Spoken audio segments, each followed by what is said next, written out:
اوحش معامله اتعاملتها، اشوفهم داخلين الاوضه قدامي، تطلع قدامي بهدوم ما يعلم بها الا ربنا.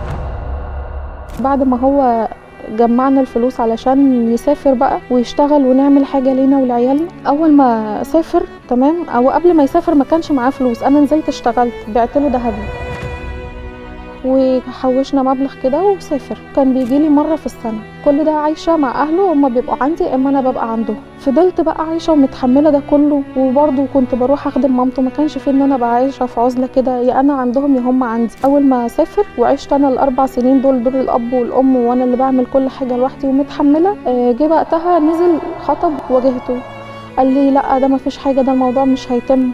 بعدها خد مامته ونزل، انه عندهم مشاوير كده وحاجات، عملوا لمه كده حلوه فرح هناك. انا جبت اهلي علشان نقعد ونتكلم معاه، انا جاي، وقفل تليفوناته وما جاش، واهلي ما عرفوش انهم ياخدوا معاه حق ولا باطل. انا كنت بصحى بالليل اصرخ. انا جالي، انا لحد دلوقتي بتعافى نفسيا وجسديا. طب ليه؟ انا عملت ايه؟ يعني انا مخلفه لك الولاد والبنات، انا حلوه، انا مش وحشه، ليه كل الجوازات دي؟ انا عملت ايه؟ انا كنت بقعد اساله انا عملت ايه. لما رحت له هناك انا لقيت مصيبه.